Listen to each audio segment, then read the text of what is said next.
Good morning, everyone, or good afternoon and good evening for those joining from different parts of the world.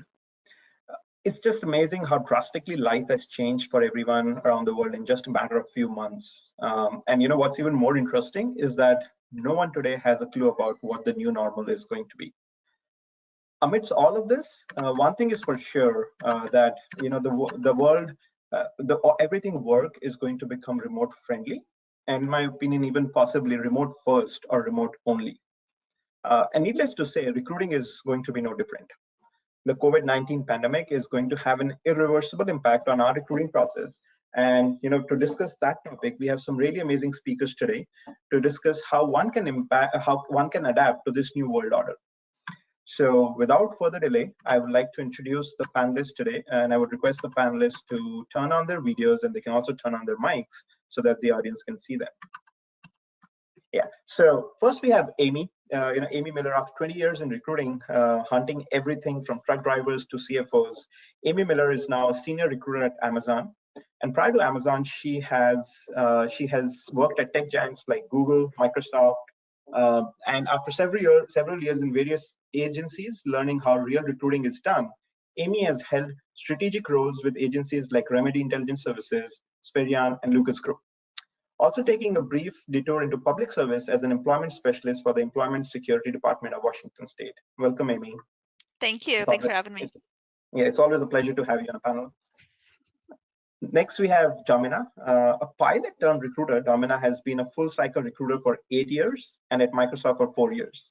She has recruited for SWEs, TPMs, SREs, content devs, Azure advocates, and non-tech roles, and was managing design recruiting for all of Microsoft up until recently.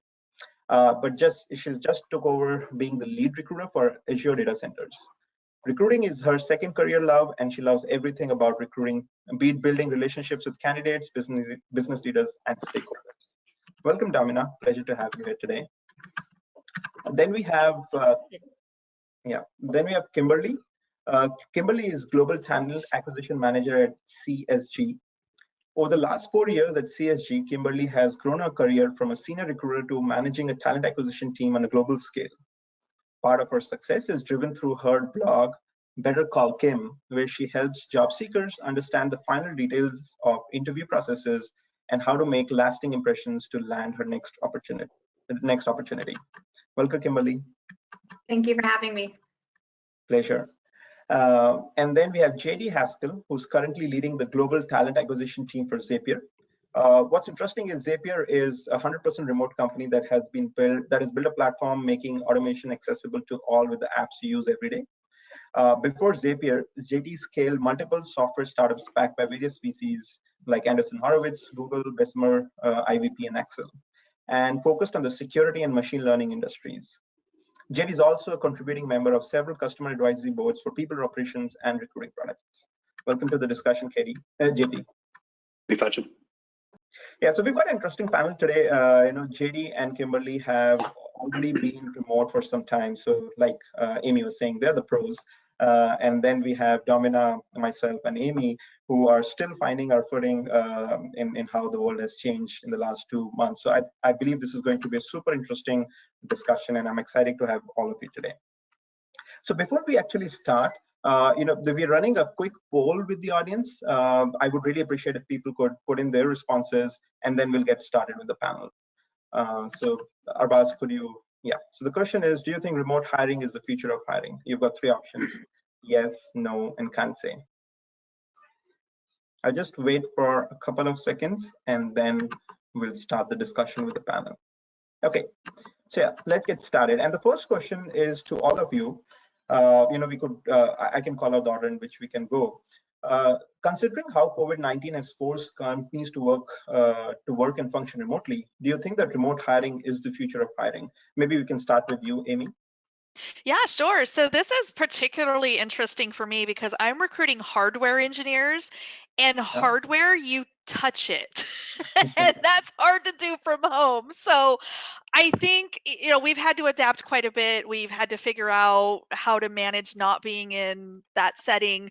But I think this is definitely changing how we view remote work and how even just plugging in flexibility into our day and when we need to actually be in the office. Maybe it's not 5 days a week anymore. So yeah, it's definitely given us a lot to think about. Interesting. What do you think, Domina? Yeah, I think it's an interesting time, like you mentioned. It's sort of like a worldwide experiment on, remote hiring. I'm already seeing a lot of benefits. There's faster scheduling, less logistics like flights, hotels, rental cars. It's obviously a lot cheaper for companies. I think there could potentially be some drawbacks. Time will tell about, candidate experience, maybe closing ratio goes down, or is the candidate quality of our hires exactly the same? So I think it's an experiment. If I was to speculate, I think that this will move the industry to more remote hiring, but I'd love to see like a little bit more data. It's a little early for me to make the official call. Makes sense. What about you, Kim? You've been doing it for some time now, so what's your take? Yeah, so I've been with CSG for 4 years and my role has always been remote. We've hired a lot of remote positions. Our company is not entirely remote, but there's a lot of opportunities that are. And to be honest with you, before this whole COVID situation even happened, I think companies already needed to be looking at how remote work is going to be the future of hiring. There's a lot of benefits and kind of moving towards more of a global workforce. And I think it's the positive thing that's going to come out of this is that companies are going to be looking at remote work differently and how it can involve the workplace. Got it. And what about you, JD? I second Kim. We're a fully remote company, as you mentioned before, and there's the added benefit to operate from a remote perspective and the flexibility that you can offer your workforce that you just can't get when you have to come to an office during certain hours every single day. The also advantage, and this is something our CEO fully believes, and we all believe as well, that there is a good equal distribution of talent around the world, but opportunities are not equally distributed. So you have the ability to go out and find amazing people wherever they are and bring them into your pool to help your company continue to grow. Okay. So if I were to sum all of it, it seems like for every organization, remote is going to be a big component. How big it will be, only time can tell. And there are obviously some efficiency gains by being remote, and there are some trade-offs. So I think as we progress along, each one would react differently, and we'll figure out how to respond best to this scenario. So now let's jump into the discussion, and I'll be posing questions to each panel member one after the other. So let's start with you, Amy. How do you think traditional hiring is different, or let's say remote hiring is different from traditional hiring? One thing that struck me recently that I hadn't thought of, I was talking to a friend of mine who's recently joined my team. She and I worked together at a previous company some time ago, so we know each other. But she made a comment. She said, Amy, I just realized I have not physically met anyone else I work with. And that was so strange. And so, she's amazing. She's doing a great job. She's building good relationships. But we had this really interesting discussion about how different it is building that rapport and getting to know your peers, or getting to know whether it's a hiring manager or someone else that you're working closely with. We're losing that, we don't get to go to lunch with somebody. We don't get to have kind of the face-to-face interaction. And so that's something we have to be really cautious of and almost work a little bit harder to make sure you're building those connections and having the not work related discussions just to get to know your colleagues, because you don't have that opportunity. It doesn't happen as organically as passing each other in the lounge or something. So that's one of the biggest differences. And my hope is, as much as I'm a fan of working from home sometimes and I'm enjoying some aspects of being remote, I hope that we figure out ways to still build those connections and get to know our peers on a personal level as well as just strictly work. Got it. So I have a quick follow-up on that. Do you think not being able to build that organically build that relationship with your peers, is it impacting your ability to source candidates better? Or, like basically when you have a new rec, you would just go up to the hiring manager, have a candidate discussion face to face. Now you can't do that, right? So does that impact your ability to recruit well? I mean, as a recruiter who has more than once sat in front of someone's office until they agreed to look at a resume, yeah, it changes that a little bit. I no longer have that opportunity to stalk them outside their office.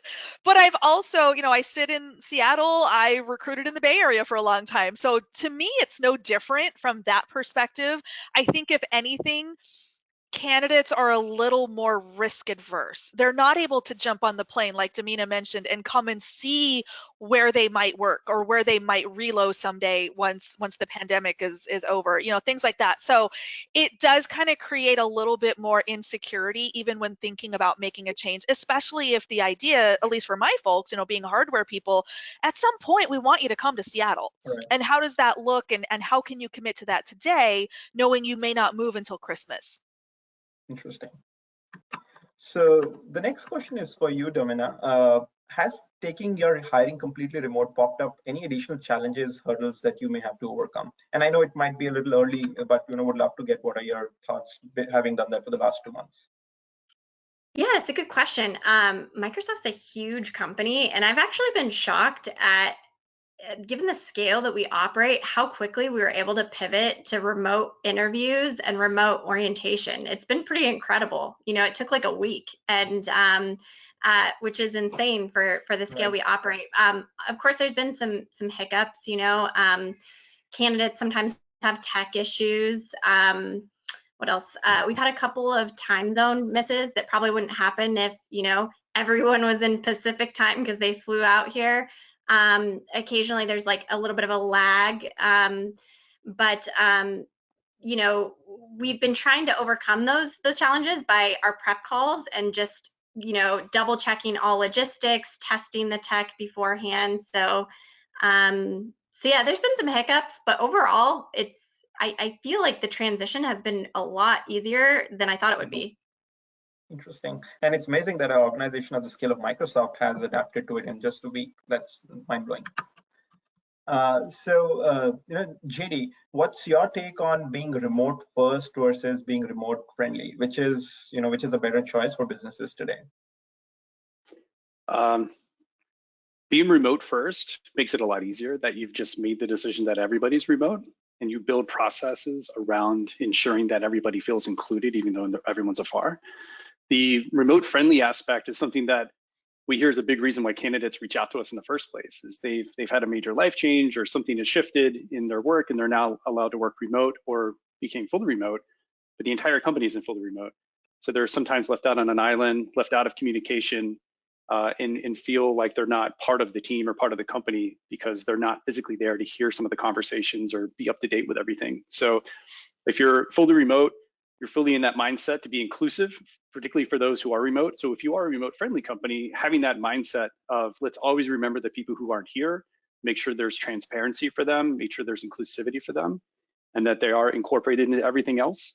But if you're remote, fully remote, there's another aspect of intentionality, something that Amy touched on earlier, around you lose that organic ability to meet with people. So you have to be intentional about how you communicate, how you're transparent with people, even for the fun aspect of setting up chats with people that are just outside of work and let's just have a talk and meet and orient. Zapier still gets together twice a year. Hopefully when all this is over, we still get together for retreats twice a year, the whole company, and meet and spend time. That FaceTime is really valuable for us. So even with that, we're still trying to make that connection, even if it's just from work related or even fun related. We have a lot of things that we do that are just so we can all get to know each other. Interesting. So if you were to say, in addition to, you spoke about being intentional, and that's something that one needs to enforce when you're just remote friendly versus being remote first, where it happens naturally. From a tools or processes point of view, is there something that you think being remote first an organization would do, which a remote friendly organization may not do? Well, we operate by our values, heavily by our values, which the two biggest ones are default to transparency and default to action. So each one of them has a purpose within the organization as well. The other aspect is empathy, no ego, and growth through feedback. So each one creates a barrier around the other that if one gets out of a line, you've got one to pull it back in. So when you do have the default to transparency, everything you should do, if you think it should be transparent, just do it. It's how we operate. It's what we do. thus allows everyone to see what's happening. It also eliminates the need for meetings, eliminates the need to have all of this time where you can have people distributed all over the world and still keep up to date with everything. It may take a day, but the way that we operate makes it so much easier and faster that we don't have to wait for that Thursday meeting to talk. We can spin up a doc, collaborate in that, get something done in maybe 2 days, which we would have waited 4 days to even start. And you can have a lot of those things happen simultaneously to move so much faster in your day-to-day. Interesting. So this one's to you, Kim. What's been your remote hiring game plan? What's been your remote hiring game plan for tech and non-tech in the current given scenario? Are there any differences that you see? What changes have you made in your process? Yeah, absolutely. So we've never stopped hiring. I would say the biggest changes in our process are actually coming when we get closer to onboarding, Right. because we still want to make sure that we're focused on giving people the best experience possible.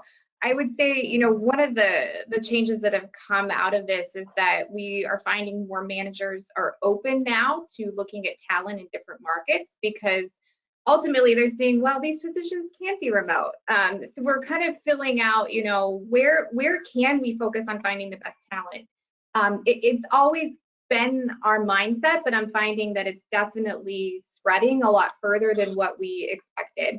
We already do a good bit of remote hiring, and part of our process now is screening folks that ultimately will be remote. Are they going to be successful being in a remote role as well? When we're looking at it between tech and non-tech, CSG does hire a lot of sales individuals that do travel and are getting in front of clients. And I would say those have been the more challenging hires, because ultimately bringing someone on and onboarding them, they're not going to be able to fly all over the world and to get in front of clients. So we've been, you know, handling those on a case-by-case basis, but our game plan ultimately has not changed. I just think that we've shifted to focus, you know, on some different aspects related to candidate experience and onboarding. Interesting. And have there been roles for which you would hire locally earlier, but like you said, you know, some of the hiring managers have come back and said, hey, I could hire a remote person for a role like this. So have there been roles which you've switched from being local to being remote, or is it a little early to say? Yeah, there's definitely been some, you know, relationship customer manager type roles that maybe aren't specific to a client, that are working more on a broader industry scale, that we've been open to hiring remote. And I know that I think as we keep going through this process, we're likely going to see other roles that, you know, are going to be open to that as well. Got it. So JD, back to you. Is there, you've always been remote, so for you, have there been any fundamental differences in the way you hire tech versus non-tech talent? No, the only difference we have are between individual contributor and managers. So Okay. individual contributor roles at Zapier have the same 5-stage process, regardless of department. And there's heavy writing as well as communication aspects to the interview process, because at Zapier you're going to read and write a lot because of how we operate. So that's the start, is just to make sure that those skills are up to par. For managers, there's additional stages of just how you manage, and going through values fits based upon leading and managing teams. So there's a couple of extra stages for managers, and then the higher up you go, director level and above, there's additional calls because you're leading so many more people. But overall, ICs are, regardless of your role, it's pretty much the same. For tech roles, we obviously emphasize, if you're writing code, that we can tech that out and ensure that you're doing that really well. And then for everybody else, everybody has to write. You write a lot. So whether it's code or English, normal English language, it's all as part of our process as a standard. It's also, it actually kicks off for us, even our application process. We don't accept resumes. So we have a very long, or not very long, 10 questions usually, but very specific. People write very long answers. That's what I meant to say, which are fantastic. We read every single one of them. Right. But the application process kicks that off for us, so that we can see not only your experience, how well you write, your communication abilities, your problem solving abilities, all right there before we even have the chance to talk to you. And it works really well. So that helps to speed along the process for us in going through application reviews. That's super interesting. So Amy, wanted to check with you. Have you guys introduced anything in your evaluation process to see if the candidates would be, fit for working remotely down the lane, we're just still hoping that everything is going to settle down and we're going to get these guys locally Yeah. at some point in time. I'm still like, what? No resumes? I have questions. No, I think that's tricky because, again, a lot of the people that I hire, the function of their work is going to have to happen in a manufacturing type environment. I'll just leave it at that. But it is hands-on. There are going to be some aspects there. So I think for us, it's less about vetting, can this person stay remote, and more about how can we make it work in the short term, whether that's 3 months or a year or who knows at this point. And then also, again, transitioning to an office. That might mean relocation, that might mean something else down the road. But then also, even just thinking about, once we are back in the office, what are we doing to maintain safe spaces? And there's already a lot of discussion, and I think, Domina, this is probably happening at Microsoft as well, for folks who are going to come back or whose roles require them being on site. Is the open office concept going away? Can we hope? So that's a lot of the discussion as well, is it's more about surviving the next few months, and then what does transition look like, and how do we do it safely and effectively, and keeping everybody healthy long term. Okay. Domina, what's your take on altering the interviewing process to check for whether the candidates can continue working remotely if required? Yeah, I think it depends on the role for sure. Like for instance, I'm on a stretch as a people manager for data centers, and they're essential, right? They're keeping cloud going and keeping all of us connected. And so they've done incredible work, again, really quickly adapting, doing like rotations. They've also, so rotations, what else?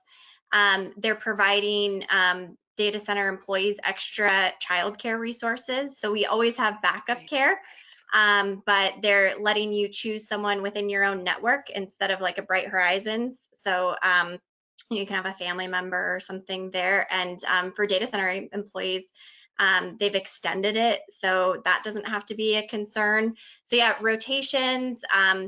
We're trying to data center, there's a sense of urgency around hiring right now because other than rotations, I think they've also done some like spacing things to make sure that people aren't coming anywhere close to each other. So there are a lot of essential employees where you have to be there. Right. But I think other people have mentioned this. I think it's opening a lot of hiring managers' eyes of what truly needs to be on site and what can be done remote, because we're all making it work remote right now. Right. Yeah. And the more that those of us who can stay home do, the better off our critical, data center operators or lab techs or, whatever are going to be. I mean, there's that aspect to it as well, at least in the short term, and then we'll see how that plays out long term.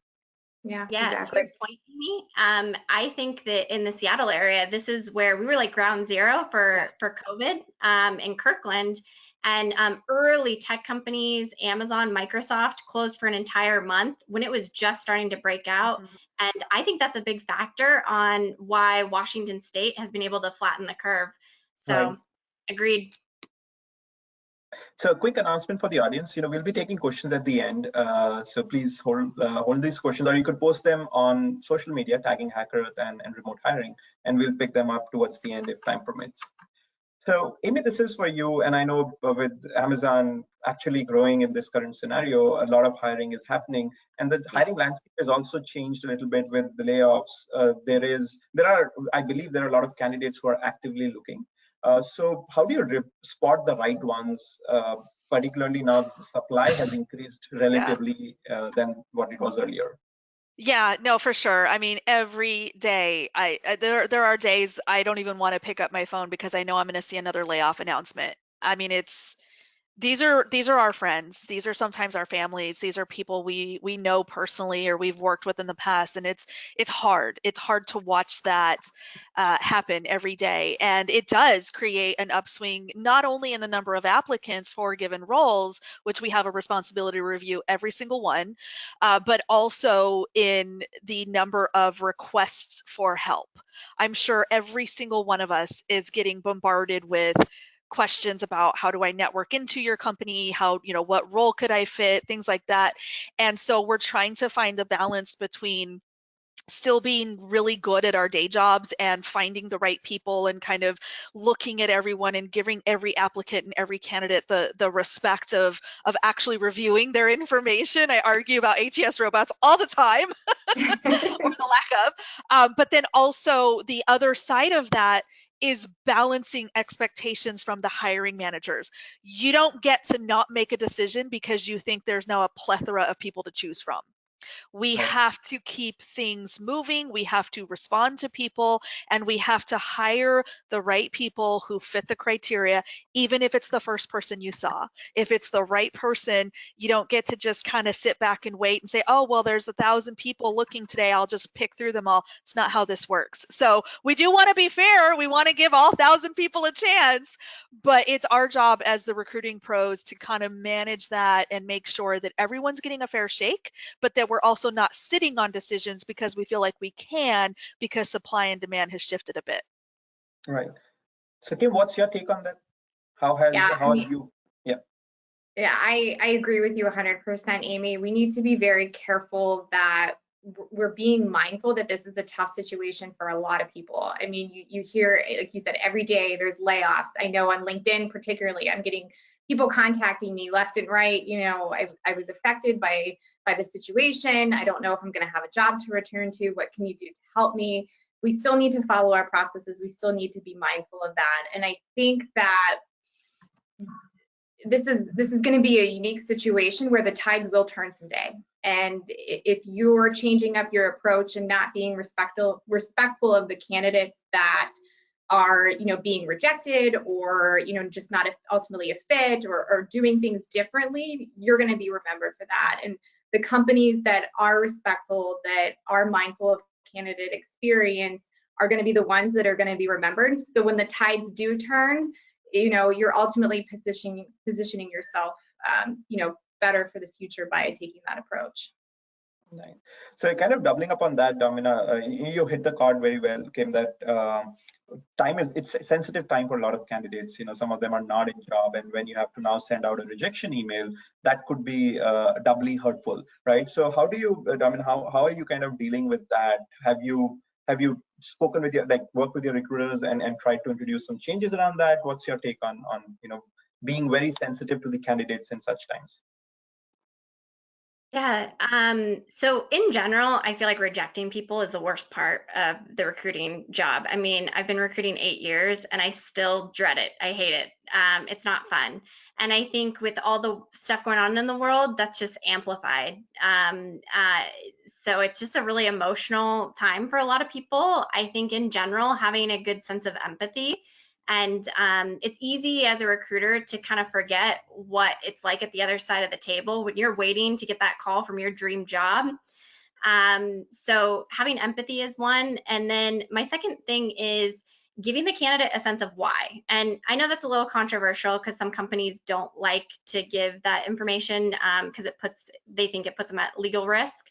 But I'm a proponent of giving them some kind of theme at least, so that, you know, they can get better and come back and nail that interview the next time. And sometimes it's not even anything to do with them. Maybe a role got repurposed, and so this one closed down to repurpose it on a different team.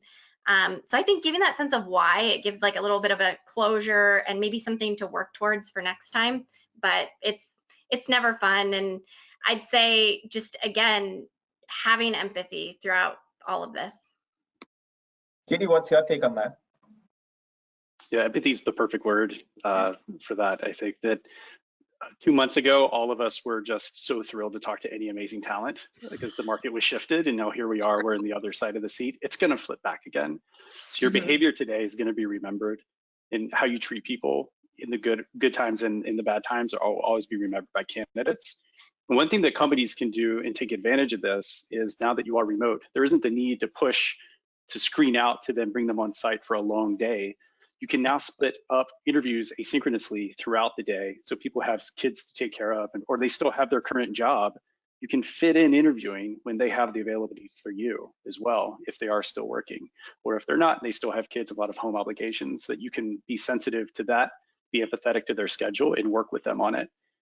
That's something we've always done at Zapier. We actually experimented trying to do a full day interview with people, bring them into a Zoom room and have them meet with our whole team, order them lunch and try to take care of them. But the candidates didn't like it as much. They liked the asynchronous process that we normally run.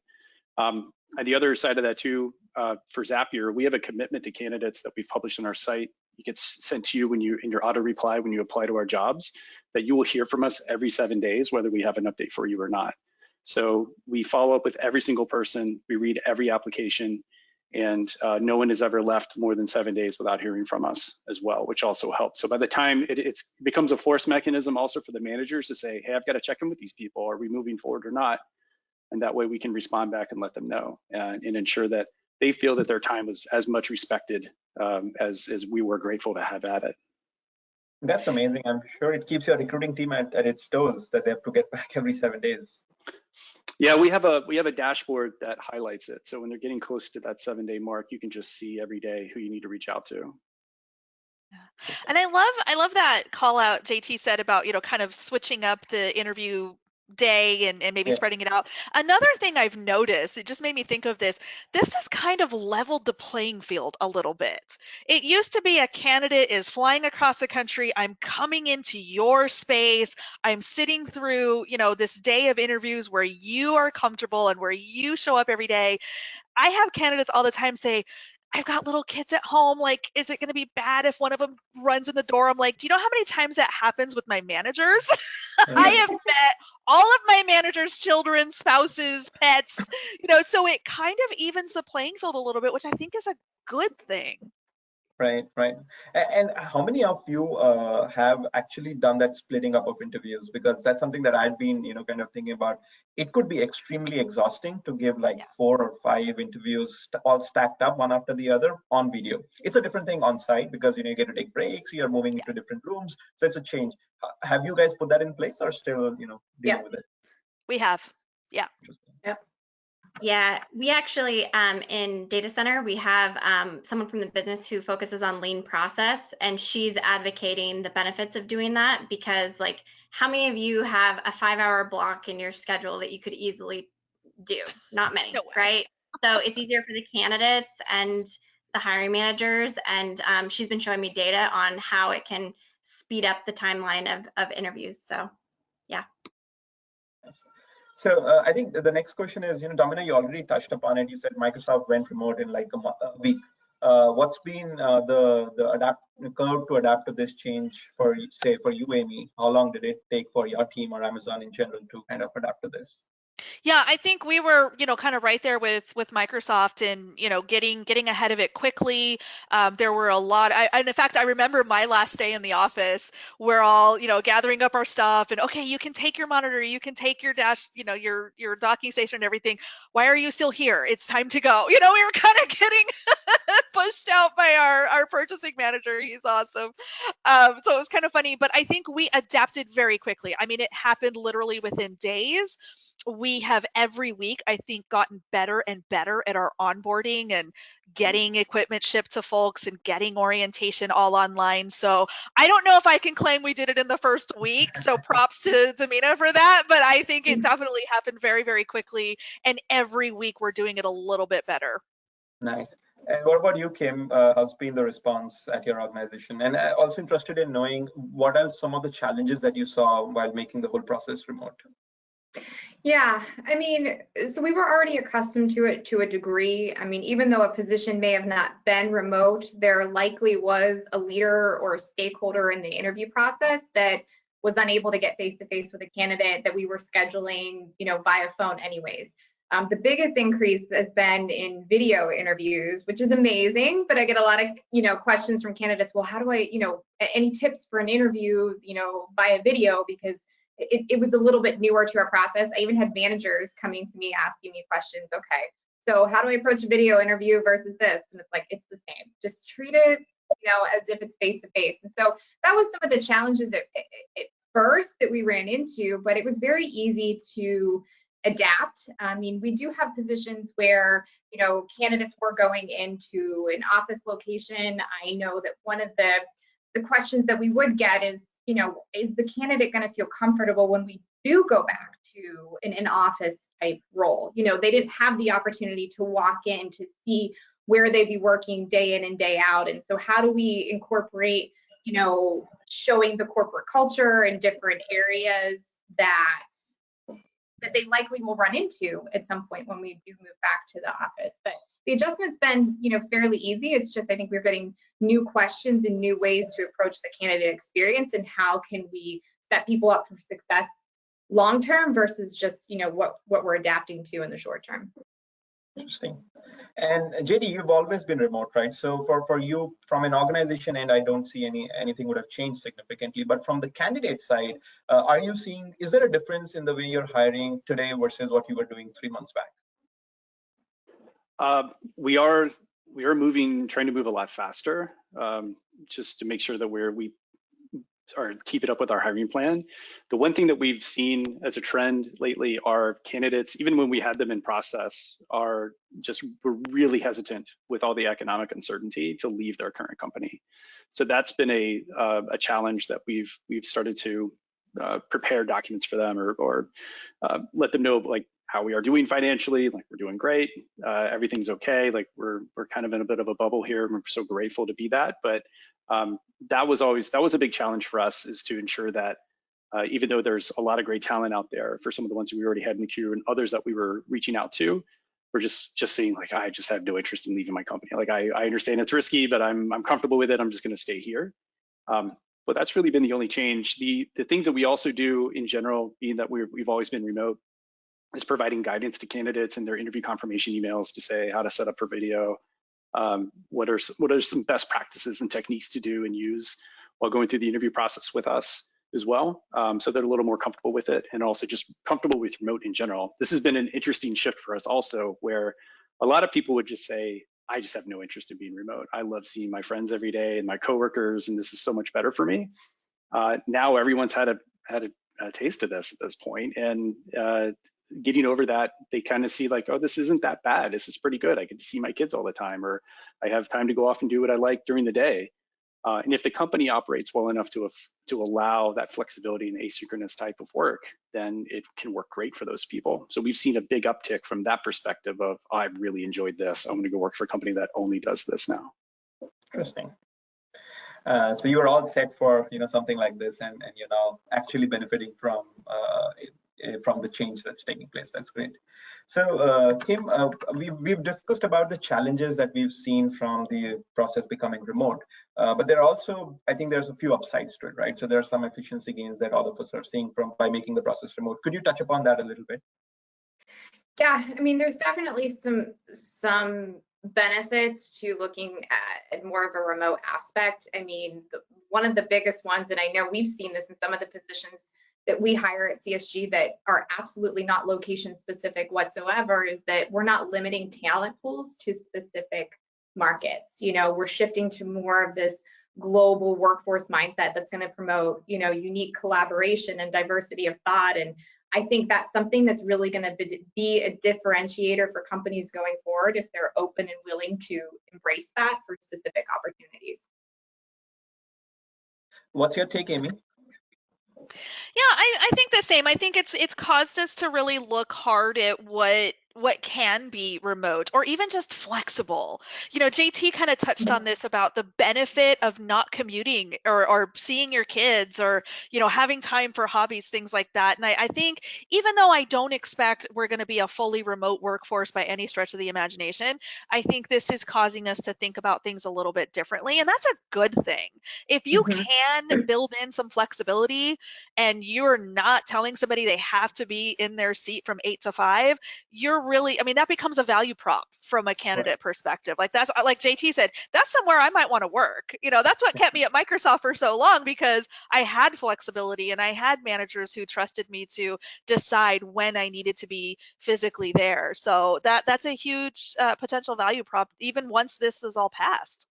Right, and then there's this aspect of not having to fly in people. Of course, there is, you don't have to do that scheduling.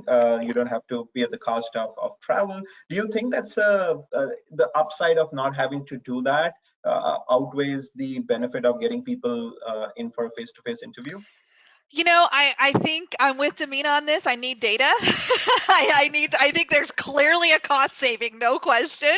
I think we'll find some interesting things out in the coming months. You know, how is productivity versus last year?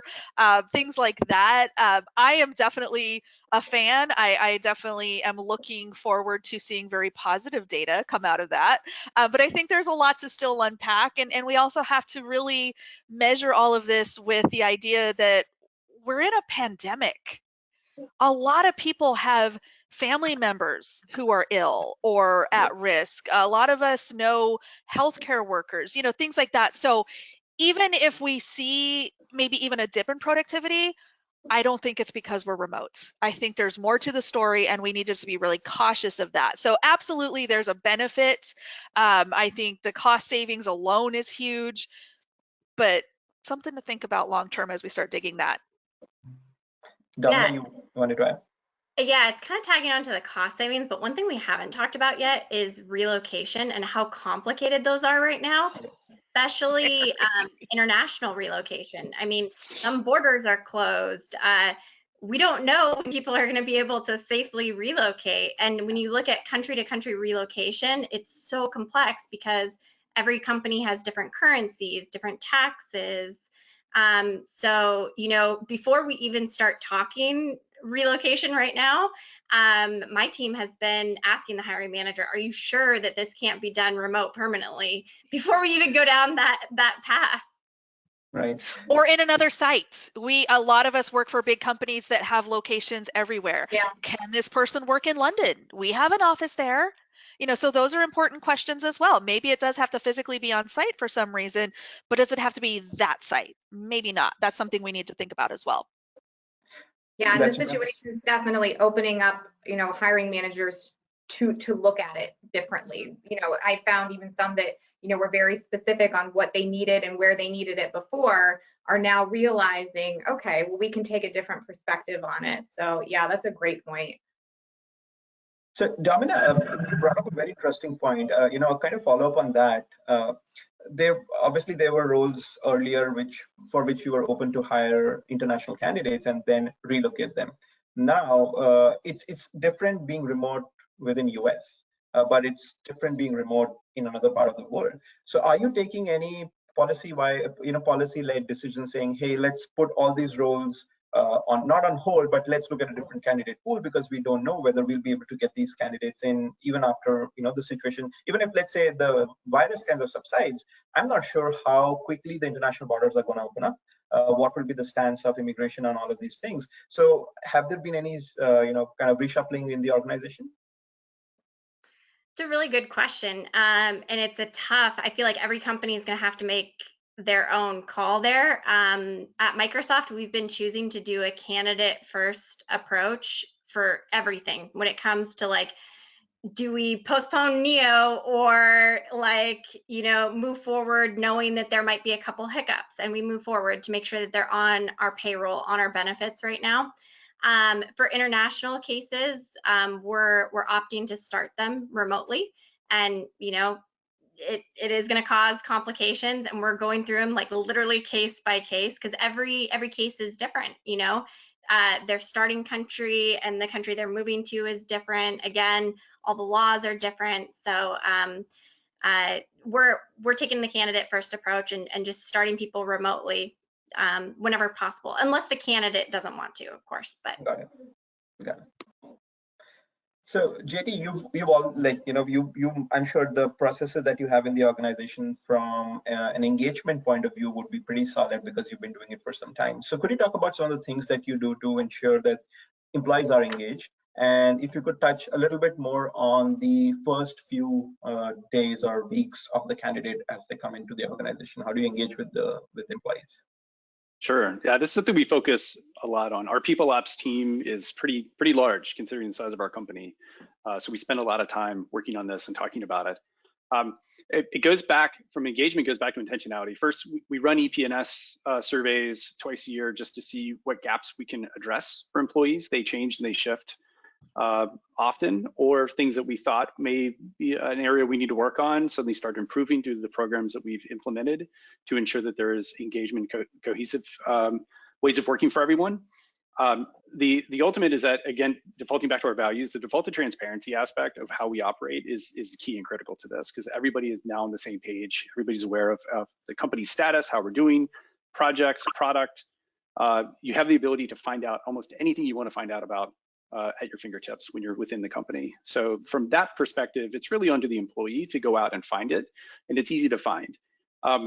To ensure that they're satisfied in their role and what they're doing, that's a lot of their manager's job, as well as our learning and development team that's enabling them to grow in their role, and really their manager helping to coach along the way to ensure that they're developing and growing in what they're doing, and ensuring the opportunities are there to really feed what it is that they're capable of doing and developing.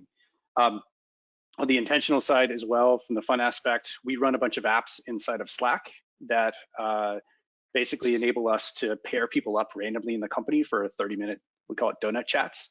So you get to meet people from all over the company and just have an informal conversation and chat with people. And sometimes we do a 2-on-1 or 3-on-1 and do those, and you can opt in and out of those. And those are really good for the product teams. The other thing that we do from a product perspective is try to pick 4 or 5 time zones around the world to place our product groups within those, because you're going to have dev, design, and product all working together on an initiative. And it's good to have that waking hours together so that you're not feeling like you're off on an island. And we can enable that to happen through our strategic hiring as well. So when we're thinking about putting on a certain product, we look at those time zone and say, okay, well, let's get the role in that area and look for candidates in those areas so that they're at the same time with their product team. Onboarding is pretty simple. Our ultimate goal at Zapier is to hire really smart, good people who can make really good decisions, so that you're not having to come to us for approvals. So when you start, you're given $7,500 to build your home office. We have access to our Amazon accounts, plug Amazon, where you can just jump in and order what you want. It does go through an approval. You can't buy a $3,000 chair, but you can set up your home office how you like. And then the same thing goes for your software. So everything else that you buy for your day-to-day, beyond the standard things that we send you, there's an app you like to use like Grammarly or Calendly to schedule. We have a huge whitelist, and you get $500 a year to go off and just buy whatever you want. Go do it. So we want to empower you to go off and just do your job the best you can. Orientation, the first full week is pretty intense, where you are on calls a lot, getting oriented with the whole company. First day is probably the longest. And then the week after that, you go through additional work. And then at that point, your manager takes over, and we have basically a 4-week plan, I think is what it is now, that you go through with your manager for onboarding that culminates with your 90-day review, which, if it's done right, your 90-day review is actually built out as part of the process to open up a position. So you know exactly what are the metrics, where do you want this person to be performing after 90 days and being on board. And then we do look backs from a data perspective to ensure that they are onboarding quickly. We have a OKR of 90% of the team feels completely onboarded within 90 days. So if we're not hitting that metric, we usually do pretty well with that one. We go back and look and see what we can tweak and adjust to ensure that somebody immediately feels included into the team. They feel really comfortable right away, because it can be kind of intimidating to be around all these people who know everything and kind of can navigate these systems really fast. And we want people to feel that they can be vulnerable and raise their hand and say, I don't know how to do this, or I can't find this. Somebody's always there to help you. So that's probably the other big key of what we want everybody who comes on board to just immediately feel welcome and be ready to go. That's amazing. I mean, like, you're doing so many great things from a remote perspective. I learned a lot of things, with what you just spoke. You touched upon a few things, and I want to follow up on that. One is ENPS. You said you run that twice a year. So what's a good ENPS to strive for? I'm sorry, I didn't hear the last part. What's a good ENPS to strive for? As far as the overall score, Yeah. So industry standard is typically, I don't even know what the industry standard is. Ours we usually hit in the high 80s, which is usually really high relative to most companies. We have anything that goes down below a 70, we immediately jump on and start looking at from the people ops perspective and start working through those and see what we can do with the L&D team or management teams to address those programs. Sometimes it's bigger picture things that take a little bit longer to build an initiative around, and also has to be inclusive globally. So that may take a little more time. But overall, that's our goal, where we try to ensure that that's happening and then engagement is there. And then that's broken down in a lot of areas around operational aspects, diversity, which is incredibly important to us, that is something that everybody feels we're doing really well. In addition to, like, you just know what's going on at Zapier. You open up our Slack, it can look like the Matrix. And then eventually it starts to make sense to you when you start to see what it is that you need to focus on and what it is to do. But we want to ensure that you are feeling very connected and plugged into the company. You have direction, you're happy, you're working really well. So that's pretty much the standard that we operate on. Interesting. The other thing that you mentioned was you try and make sure that, like, people feel like they're 90% onboarded. Did I get that correctly in the first 1 month or so? First 90 days. First 90 days. So how do you measure that? Their own survey. So the new hire fills out a survey, their manager fills out a survey, and sometimes we do peer ones as well, for those who have dependency relationships with that person. So that's the biggest thing. When you join Zapier, you get surveyed a lot in your first 90 days. And that's the one thing we're also trying not to do, is just overwhelm you with that. But it is a good calibration exercise for us to know how we are doing in serving our employees, to get them up to speed very quickly, and feeling very comfortable. But yeah, so those are the measures. And then we also go back and look at that. And it also ties back into the interview process. We have a final interview, which is based on the values, which is how we operate, which serves two purposes. One, are you just a good values fit for the company? But also two, where could you potentially have a gap? So did you not come from a really transparent company before? And that may be something your manager needs to help coach you to do. And if that's the case, those are the notes that manager then receives to say, you should pay attention to these couple of areas to help develop them over the first 90 days. And that's something we also check in on to see how they've progressed. So we also want to ensure that we're serving even the new hires really well in how we operate at Zapier, and that they feel comfortable just even from the interview process. We can figure it out from there. That's nice.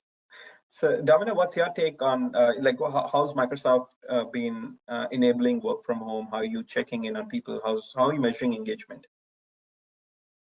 Good question. So people have said before on the call that you have to be really intentional, because there's no like hallway chats, which, to be honest, those are some of my favorite times as a recruiter, just bullshitting in the hallways. That's actually where I learn the most too. I learn more from hallway chats with like Rob, Shearer, and Casey than I do in any training. But we've been really intentional with morale events, and they've come up with some really creative ones. Actually, people from my team, one gal, Catherine, did a hand sanitizer, making your own hand sanitizer morale event. And she had everyone bring their kids, which was really cool. We called it a science experiment for them, homeschooling. Yeah. We've done like Netflix party movies. Next week, Val on my team is going to do a crockpot cooking, virtual cooking class.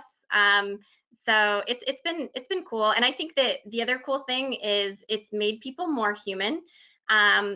Those that don't know, a lot of people at Microsoft have families and kids, and pets, big dog lovers too, and cats.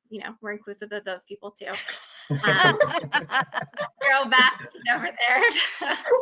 Just kidding. I had to make the joke. There's a backstory there, y'all. Amy is the Carol Baskin of recruiting. I am. I'm the Joe Exotic of recruiting. But I think it's made a lot of our leaders more human, because I've seen like Definitely. My director, Doug, has 2 young kids, and it's kind of, you see him as a real person when he's got like toddlers running in the background, or Brett, our GM, had like a 60-pound dog on his lap on a call, or just it's becoming the normal to see like a kid on the lap while you're doing the meeting. Yeah. Or my favorite is when a kid's throwing a tantrum and they come in, and you see like the person nicely be like, hey honey, be quiet, and then you see them they go on mute, and then that they're like, get the fuck out, not really, they're muted, we don't know for sure, but it's making everyone more human. So like in a way it's brought us closer together, but you have to be super intentional, because you don't get like the ad hoc hallway talk. Right. Right. So the YouTube video will be marked not for kids. Sorry, I broke the seal with the swearing. That's That's awesome. okay. I also don't swear at my kids. I don't know where that came from, but for the record, I might, but I have teenagers, so. that's different. Don't call CPS Okay. on me, okay? So Kim, over to you. What's been some of the things that you've been doing on the onboarding side to make it more and that's been something I've been thinking about from an onboarding perspective. I think those are the first few days of the candidates are super critical, and things happen organically when they are with you in the office. You end up spending a lot more time with people in the first 2-3 weeks, but now with remote you don't have that mutual connection. So what are some of the things you're doing to make that happen? Yeah, absolutely. I know when things started progressing really quickly and the offices started closing, that was the discussion. Well, how do we approach onboarding? How do we delay onboarding altogether? And back to what Domina said about, putting the candidate first, these people had already put in notices with their employers. It was not the right thing to delay because we have the capabilities. We just needed to pull everything together to make it happen. And so that's what we did. We, have always been focused on setting up candidates for success. We turned it around really quickly to kind of shift towards more of, that virtual focus on, welcoming them to the team and embracing them into the corporate culture and making sure that they feel part of the team. And so a lot of the conversations that they would have had, face to face or sitting in someone's office, we just made into a video chat.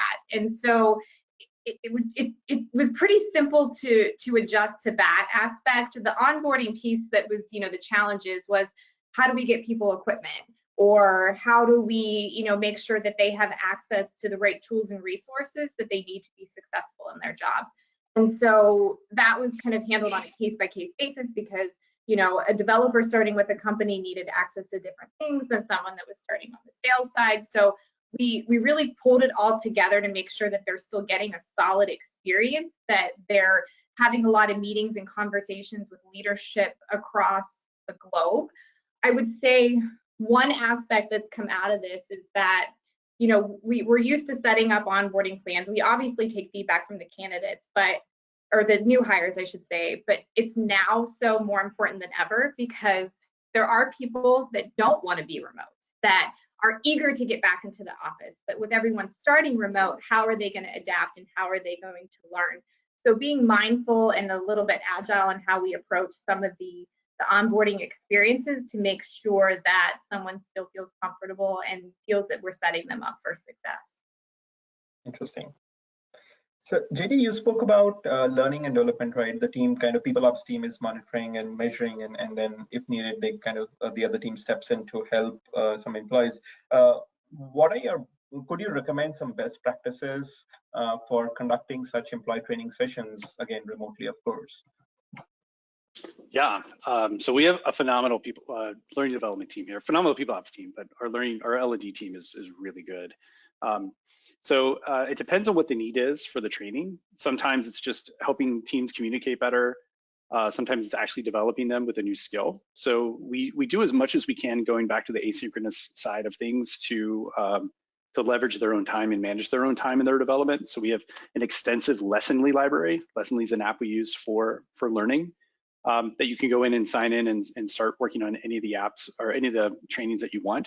For the live ones, they're more around, particularly for managers. We have a lot of manager training. Management at Zapier is a pretty big deal. So we do a lot there to make sure that our managers are supporting their teams really well. We're big advocates of the Berkman, so we can understand how each of us communicate with one another. So we do Berkman training and understanding how we perceive others and communicate with others. We have a default at Zapier that you always assume best intention. So because we do a lot of communicating in Slack. So if you have somebody reach out to you like, they're kind of saying that kind of weird to me. Is there something I'm not reading into this? Just always assume in best intention and try to work through it that way. But it's also helpful to know how people receive feedback and give feedback so that you can properly have a good coaching conversation or provide feedback to somebody about something that they want to have a conversation with you about. So that goes back to our empathy, no ego. Like just say like, hey, anybody can come up to you with feedback, including, you can go to the CEO with some feedback if you'd like. The other things are we try to make it interactive and fun. So we use Zoom and breakout rooms in Zoom and activities within Zoom, not only for training, but also for the fun aspect also. So if it's gonna be a live session, they're usually really well done, really interactive, really engaging, that you walk away from skills almost immediately because you've practiced it together for how you're using it and how you're operating it. And then Lessonly to back up everything else as well. We also get $2,000 a year for our own personal budgets if we want to go to hopefully conferences start again or do online training. We also allow people to hire coaches for themselves externally, so if they can work on their own coaching programs and help develop their careers also, as well as with an internal coaching program that we've trained people internally to be coaches for people outside of their department. Interesting. So a quick question on the live video sessions that you're doing. Do you put a restriction on the number of people you would simultaneously train? The reason I'm asking this is because in a large crowd, particularly on video, it's easier for a few folks to be checked out, right? And you want to make sure the training lands with everybody. So are there any specific good practices on that front? Depends on the how fast we need to do it and how much of an opportunity we have. There's kind of a relationship between the time it takes for the training. So if it's a 2-hour training, we'll probably have a lot of people in it, but we do want to break down into the breakout rooms to make it more interactive, to keep people engaged. Otherwise, we do try to keep it small. And then if it's a manager running the session, this is also just for team meetings as well, that whomever is running it, or if you're running a team meeting, you have to be cognizant of who is talking, who is not, who is paying attention. And again, that pulls people into the conversation and the inclusivity aspect of what we like for the company as well. We don't want somebody sitting there and not participating because they just don't feel like it's their place or their time. So we may call on people just to ensure and open that door for them so their voice can be heard, because everybody's voice is really important. We want to ensure that they know that. Interesting. That's very interesting. So, Domina, over to you. What's been your learning on engaging and kind of training people remotely? Yeah, a lot of our systems were already kind of set up because a lot of recruiters worked from home already, especially talent sourcers, but full cycle recruiters too. So like a lot of our trainings are online already. We had open office hours set up for newer recruiters where there's like an hour twice a week where we have experienced recruiters on there and they can come ask whatever questions or things that they're struggling with. So that all is pretty much the same. We use a lot of Microsoft Teams where it's easy to share your screen and kind of walk through processes. The only thing that I'd say is like sometimes a little tricky is the shadowing piece. So when you're like shadowing, especially candidate facing things, I think I have PTSD. This was actually pre-COVID. I had someone shadowing me on an offer call and they were supposed to be on mute. And then they said something towards the end of the call, and it was so awkward. And then I had to backtrack to the candidate, like, hey, I'm actually training someone. And now I re-emphasize, make sure you're on mute, don't take yourself off mute, just observing. And so that's the only thing that I think has been a miss. And then also the hallway chats, because the organic conversations that you can't go door to door until you find someone in their office. But we've done a good job of onboarding buddies, and so people can, again, being intentional, so you can see who's green on IM, so you always have someone to go to for a question. But yeah, that's been my experience. Some of it's the same, couple new challenges. Interesting. So Amy, over to you. Obviously, the candidate experience is different from what it was 3 months back, right? And I'm assuming you guys are kind of collecting that feedback on an ongoing basis. What do you see? How are candidates responding? Are they better? Are they feeling better than what was earlier? I'm sure there's some hits and some misses. Could you talk about that? Yeah, for sure. I mean, I have the, I don't know if it's a benefit or a challenge of being a newer employee myself. I joined Amazon in January, so I had a few weeks in the office and then no more. So it's been interesting. I don't know what a year ago it might have looked like or what they thought. But yes, we do get a weekly report, hey, here's what your candidates think of you and here's what they think of the experience. And I get a little like anxiety every time that email comes through.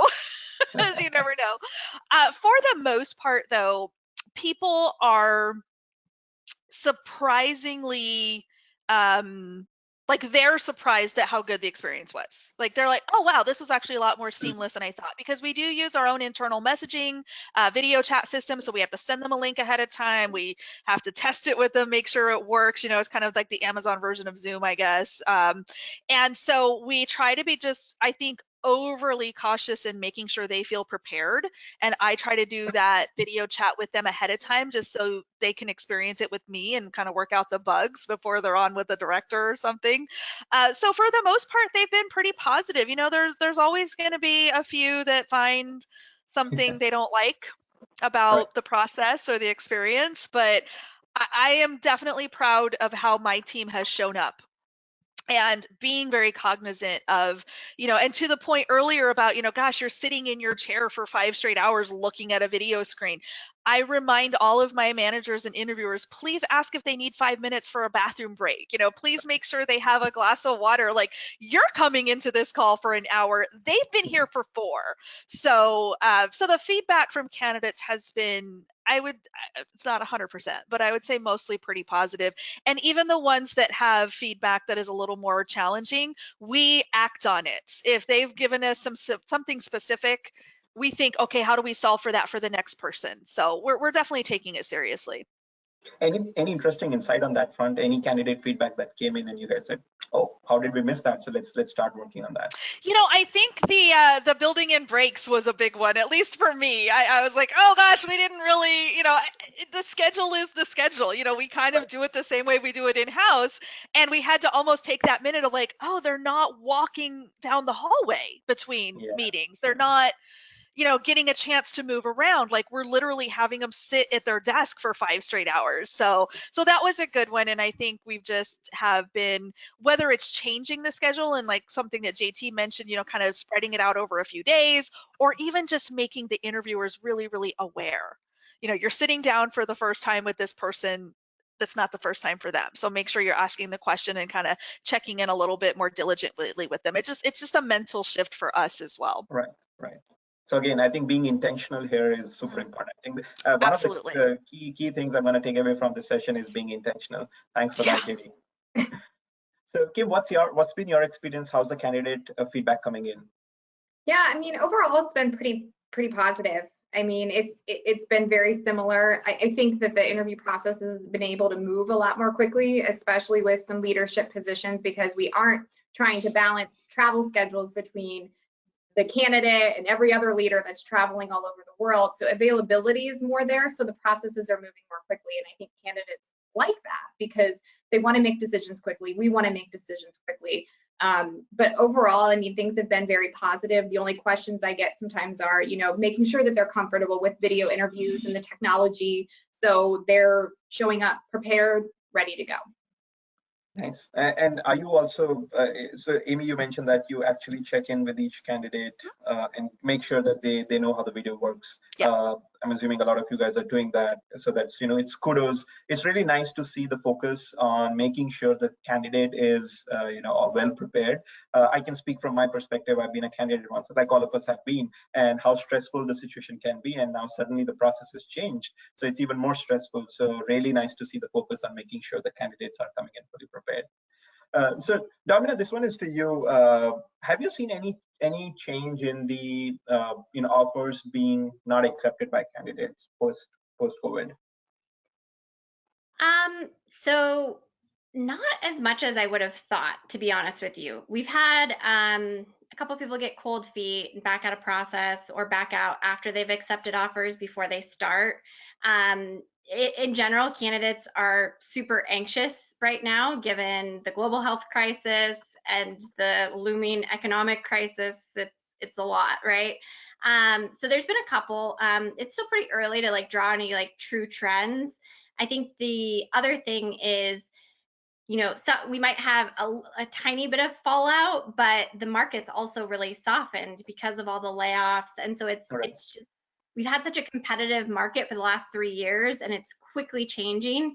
And so in some ways, I think candidates view Microsoft as like a stable company. So it's probably helping our close ratios, if anything, if I was to speculate and completely guess, but it's a pretty small data set so far. So hard to tell like true trends, but nothing noticeable on my end. Got it. So over to you, Amy. And I know this one is a fairly open-ended question, but any thoughts would be welcome. So do you see any financial impact of remote hiring to a business's bottom line? Is it, and even if it's an educated guess on the trend, do you think it's trending toward being positive or negative? Yeah, I think, we obviously have an immediate impact just in travel budget because we're not spending money on airfare and hotels and cars. So there's like already immediately you can see on your P&L a big difference, right? I think what'll be interesting, and it's too early to tell, what will be interesting is the later impact in terms of turnover, in terms of long-term productivity, in terms of even, and this may sound nutty, but even like how much are we losing equipment because people don't return it when they leave the company because they live 1,600 miles away. Right. That's a small little thing, but so I don't know that we know the answer to that yet, but I think we're going to be surprised at all the little tiny, death by 1,000 cuts that we experience with that, for or against, positive or negative, as we look back a year from now on those things. So I think it'll be net positive is my guess, because you have potentially less real estate costs, the travel we've already talked about a few times, things like that. But then there's also that other effect of, if we are moving to remote and working for a company like Amazon, and I think, Domina, you would also speak to this, Microsoft campus is a little city in itself. Like, I went to an eye doctor on campus for years. And if we're not there, the restaurants around us that are impacted, the services, the dry cleaners, the valet who cleaned my car at Google, things like that. So even if we as an organization maybe have a positive impact, is there a larger negative economic impact? And I think we have to be mindful of that. I've had takeout every night for 2 months because we're supporting our little town. But that's a tough one, because there's an immediate company impact. There's our friends and neighbors too. Yeah, that's a very, very valid point. And sometimes we tend to forget about these things. So again, being intentional, not internally, but also externally, is super important. So we'll see how this pans out. Like I said in the beginning, the thing that bothers me the most, it's very, very hard to predict. When this is going to change, what it will result in, how behaviors would have altered, would it be permanent or would it be reversible? So we're all living in very interesting times. Yep. So Kim, for you, what do you think are the must-have tools that any talent acquisition professional needs to have today? And I want to circle back with JD with you as well, because you've been doing it for some time. But let's start with Kim first. Yeah, for me, I would say a lot of the tools are very similar. From our typical, ATS and sourcing tools and career site, it's just going to be how we're using them. I think that the shift to focus on, candidate experience and building trust and building a reputation is going to be invaluable, rather than just, hey, here's our tools, gather some applications or whatever it may be. One thing that I think can really help recruiters is, taking advantage of and building a strong virtual presence to draw people to you. With that presence, then using it to engage in different communities or markets where your candidates are. So whether it's LinkedIn or Stack Overflow or whatever it may be, and then taking, those tools and having the capability to manage, larger candidate pools to be able to build them out and effectively screen. If right now we have so many job seekers, how do we funnel and filter through that while still being mindful and respectful of the candidate's time? But overall, I think a lot of the tools are similar, but I think you're going to start to see some changes on how we can effectively use them going forward. And this whole epidemic is going to be really shifting recruiting and hopefully moving us in the right direction going forward. So, JD, what's your take on the tool set? Yeah, so first piggyback on Kim's statement about attracting talent. It's a really interesting point that you brought up, because when you are in a city and you're known to be an employer of record in that city, people just are drawn to you if you've been there for a while. The advantage of hiring remote is you can hire anywhere. The hard part is that you're nowhere, so that you're never an employer of record. So you've got to have the marketing team backing you to be able to get and strategically reach out to the right people in the select markets of where you want to promote your roles and promote your company, promote your brand. So having that cohesive employment brand around the world to be attracted to start attracting talent is going to be really critical in the pivot going forward, and something we've been working on for a long time here. As far as tools are concerned, the tools are going to shift also a bit.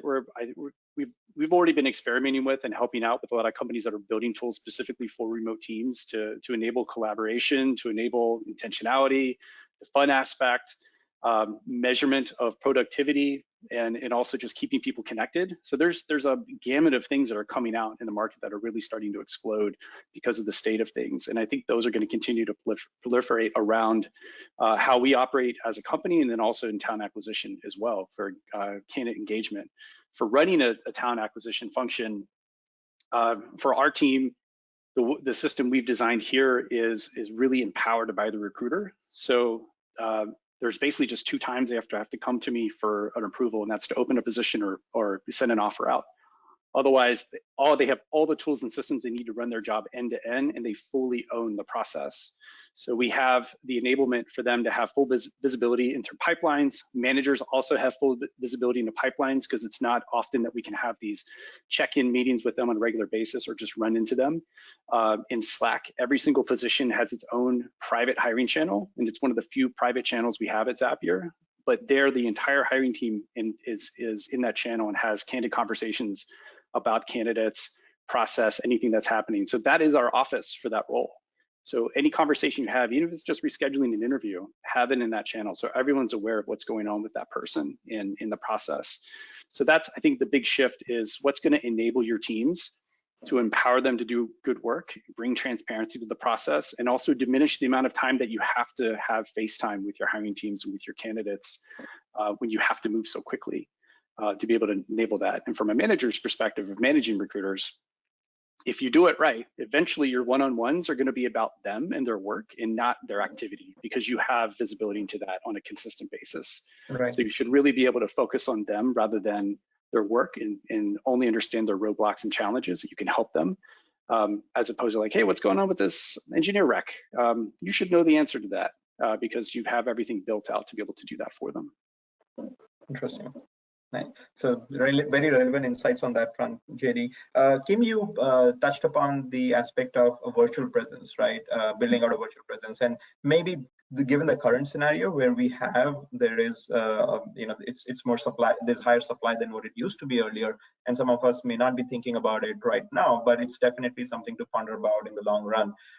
So anyone here who's started putting in some thoughts or actions towards building out a stronger virtual presence? You could just raise your hand and I could. Yeah, go ahead, Kim. Yeah, I mean, I've been doing that for a while now, and even before this, I've seen a really positive impact in attracting talent and having them understand what you represent. And I think now it's going to be important more than ever to not only build out your personal virtual presence, but your company's as well. As JT had said, it's unique in his company being, entirely remote and essentially not really existing brick and mortar anywhere. And as we look towards more remote hiring, I mean, you're going to find people that are going to be living in different places that may not be aware of your company. And so building that strong reputation, not only yourself, but your company is going to be critical. And I've personally seen success from it. Yeah. This is going to sound nutty coming from the big company recruiter who's worked for 3 major tech companies in the last several years. Your brand cannot be your organization. Right. So I just, as an example, I have a blog, I have a YouTube channel, and I got to tell you, the YouTube channel has taken off in ways I never thought possible. And I think a lot of it is driven because of the situation we're in. I started it back in January before I joined Amazon. It is just, 10 minutes of me talking about recruiting, giving advice, trying to, bust recruiting myth, things like that. And it has become such an integral part of helping people navigate this pandemic, interview prep help, whatever it is, how to build a resume, just, kind of the basic day-to-day stuff that recruiting 101 that your average job seeker who doesn't work in recruiting feels completely blindsided and mystified by. So that's important, and it has absolutely nothing to do with my employer. I won't even name my employer on my channel because it is not about them. Exactly. And your brand is something, and that reputation is something you want to carry with you for the rest of your life. If you Wherever I go, if I go work for JT someday, could happen. Exactly. But companies still need to independently make sure that they're building a strong brand themselves. But I couldn't agree with you more, Amy. I think Amy, go ahead, Jerry. That's what I just wanted to add. Oh, go ahead, Domina. You go first. Thank you. There's also a differentiator between what is your employment brand and what is your product brand.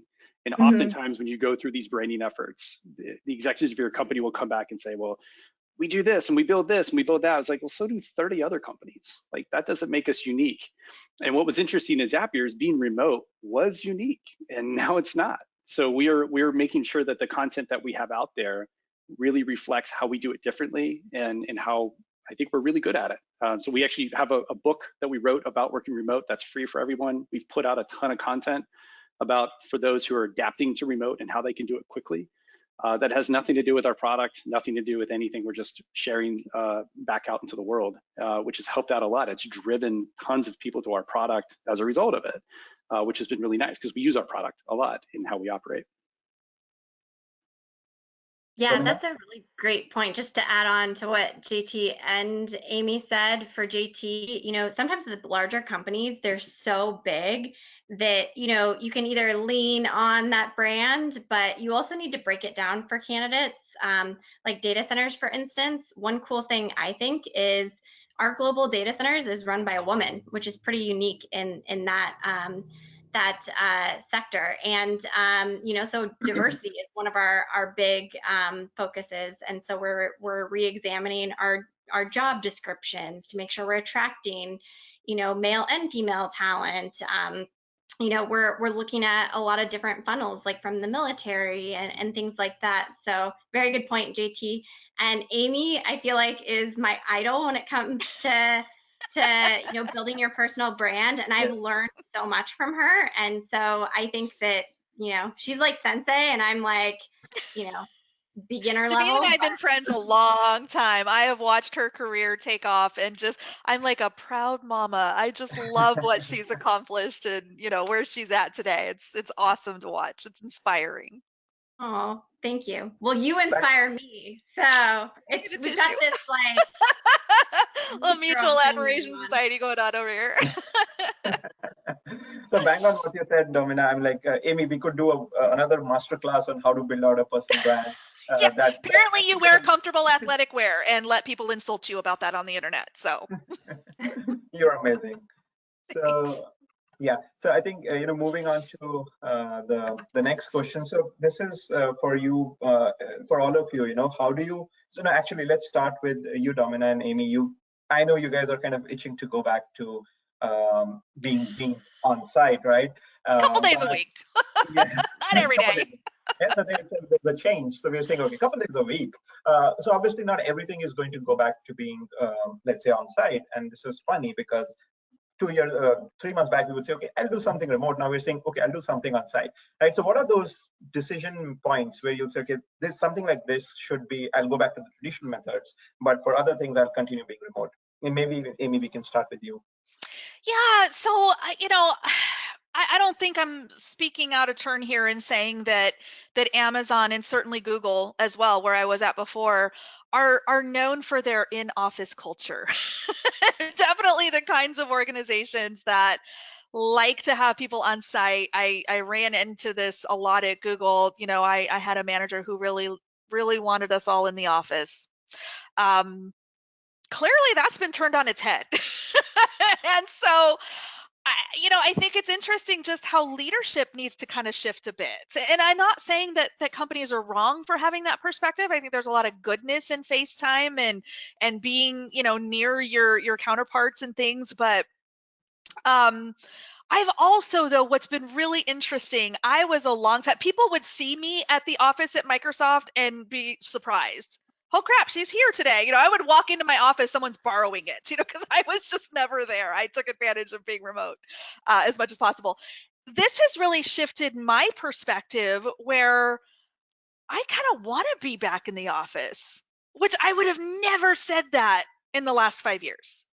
So that's been a big turning point for me personally, is just how I miss that engagement and miss the ability to be more fully present, but I want the choice.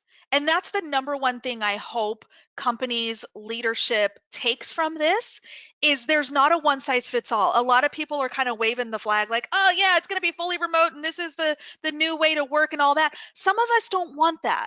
Some of us actually want a choice, the ability to make those decisions day to day, the ability to know which meetings I need to be at in person versus I don't.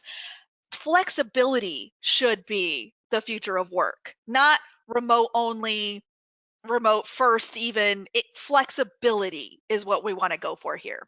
Right. Domina, what's your take? Yeah, agree with everything Amy just said. Also, it's interesting. Everyone has a different perspective. Like people who normally work remote, I've seen a lot of those people just thrive and shine during this time. They feel like it's kind of leveled the playing field a little bit, because they don't get as much face time. And I see them sharing best practices, leading morale events, being on video all the time. So I feel like the people who, used to be the exception are kind of like the leaders right now in my org.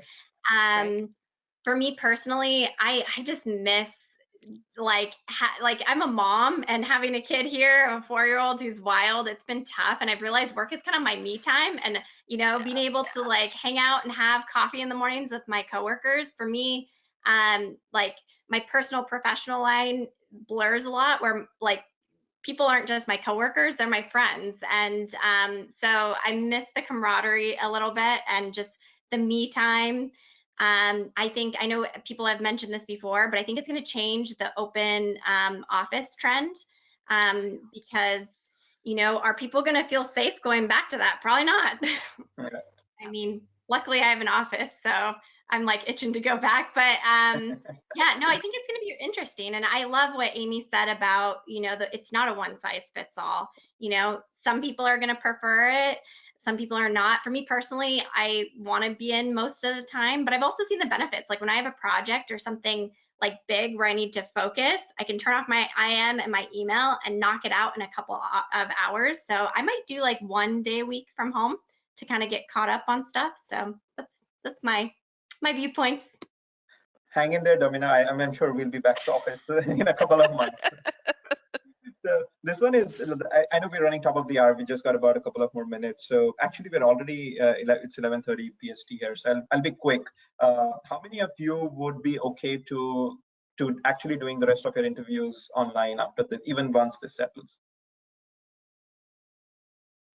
Oh, good to see. Amy is still thinking. I'm thinking. I mean, I have a thought, but I'll let my esteemed colleagues go first. JD, I think you guys are already doing it, so maybe it doesn't. Yeah, it's no different for us now. That the big advantage I like is that I can book it in blocks and just have call after call after call without having to leave my seat, and then knock things out a lot faster than normal, having to get up and go to another room, meet another person, or wait for someone who's late. You're just right there. And the same thing goes for meetings internally. You can just move so much faster and get so much more done in a compressed time. So I only book meetings in certain times of the day. That way I know that during that time, in interviews, same thing, if candidates can accommodate.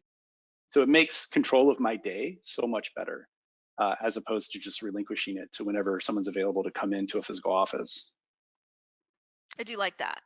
I just want to make sure, again, with flexibility being my like key word, my North Star in all of this, there's something to be said. I didn't even accept my offer until I had like 97 conversations, 16 trips to the office. You know, like I was very like, I don't know, I need more information, you know, lunch with the team. Like I was really diligent in kind of digging into what I was getting into.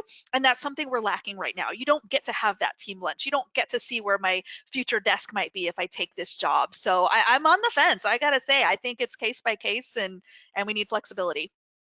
Go ahead, So, Domina. yeah, I actually, how I envision it going in the future is I think the cost savings and the speed makes sense. And also it, you know, benefits the environment too. And I'm a little bit of a hippie. But the one exception I'll say is I agree with Amy's point, and I think the way to like overcome that is people who you want to offer. I think maybe the new norm being a sell trip at that point would Right. be I like that. the best of both worlds. That's interesting. Yeah. Okay. So final question, and we can start with Kim. What's that one advice that you would give all the recruiters who've thoroughly enjoyed listening to you speak over the last 90 minutes? What would be your one advice to them so they are not only suited to kind of ride this tide, but also once things settle, they come out stronger? Yeah, I mean, something that I'm incredibly passionate about is building a personal brand. That is something you absolutely positively need to be doing, because if you're not doing it now, someone else is defining your reputation for you and you're losing control. And that's going to be what's going to set recruiters apart, is having a strong personal brand that people can relate to, get information from, whatever it may be. So that's my biggest piece of advice in all this. JD? This may just be more remote work related as well, but it's kind of a force for everyone to examine like what's valuable in their day and what's valuable in their time, and build the systems that enable you to maximize that. I also have 3 kids, so my days are very long and crazy. So I'm very deliberate about what I say yes to, what I schedule, what I don't, and that's something that is going to continue to stay with me once we get back to normal, and ensuring that I'm being intentional about the time that I'm taking for myself in addition to what I'm doing for work. And I hope that's something that everybody does. Even though you may go back to an office, you may have a lot of things pulling at you from being physically in a site, but to still set boundaries around what it is you do and how you devote your time and how you have that heads down focus time as well, so that you can really be productive. So that's hopefully something people are able to gain in the fog. It's been really hard for me. It's been a struggle. Like I'm not gonna say I'm any good at it today, especially with everything that's going on at home. But it has, for me to condense what I normally did in 10 hours or 8 hours into 4 or 5 is made me incredibly productive. And I'm just gonna continue doing that going forward. Amy? Yeah, I mean, everything everyone else has said, I almost grabbed a pen and wrote it down, what Kim just said about building your personal brand and like controlling the narrative before someone controls it for you. I think the biggest thing I would want, especially junior recruiters or folks that haven't recruited through a recession, God love you. I mean, it's no fun, let me tell you. Be really intentional with where you spend your time and do the right thing, and don't worry about who gets the credit. There's a lot of discussion about, you know, especially teams that have maybe lost headcount, or, you know, we're not as busy as we once were. Some of my colleagues are experiencing that, or friends outside of my company experiencing that. If you're all worried and spun up about how many hires you're getting, or how many, you know, who owns this candidate, this ain't for you. Go find something else to do. Do the right thing. Don't worry about who gets the credit, and really, like to JT's point, be very, very intentional with how you're spending your time and who you're spending it with. Thanks, Amy. Domina? Yeah, gosh, all great points, guys. This has been fun. Mine would be empathy towards candidates, towards your business that's probably been redlining, people managers, towards people that report to you. I think it was Kim that said, you know, people remember. I think in these pivotal moments where, especially right now, where there's so much going on, it's a time of crisis, people remember how you treat them. And you know, that's a lasting memory. So one of empathy and just assuming the best of people right now. Thank you. So thank you so much, guys. You've been an absolute pleasure. I've thoroughly enjoyed the conversation over the last 90 minutes. Tons of insights. All of you are like gold mine of knowledge. And I hope people who are listening into the webinar have enjoyed that. So thank you so much for attending the webinar. I really appreciate you taking our time today. Thank you. Great, thank you. Bye. Thank you. So for the audience here, there's just a quick announcement. Just wanted to introduce a little bit and talk a little bit about HackerEarth. We are a developer skill assessment solution. So we allow you to run coding assessments, obviously take-home assessments, and then we have a video interviewing solution as well, which helps you run technical interviews. So we've got the real-time coding capabilities. You could even do system design interview questions because we have a whiteboard where you could draw system designs and essentially move all your process to remote. And lastly, we talked about building out a virtual presence. So we help organizations also run online hackathons. I would have loved to pick up that topic and see what your thoughts are, but in the interest of time, we'll do it probably next time. So we can help organizations in building out a developer brand by hosting some of these virtual hackathons. So if any one of you wants to get to know more about the product, please feel free to reach out to us. And to the speakers, we have tons of questions. Unfortunately, we couldn't take them. But we'll figure out something. We'll probably compile and send them across to you. If some of you have any thoughts on any of those questions, would love to then get that, compile it back, and share it with the audience. Thank you so much, guys. Really appreciate your time. Have a great day ahead and stay safe. Thank you. Bye. Thank you. Bye.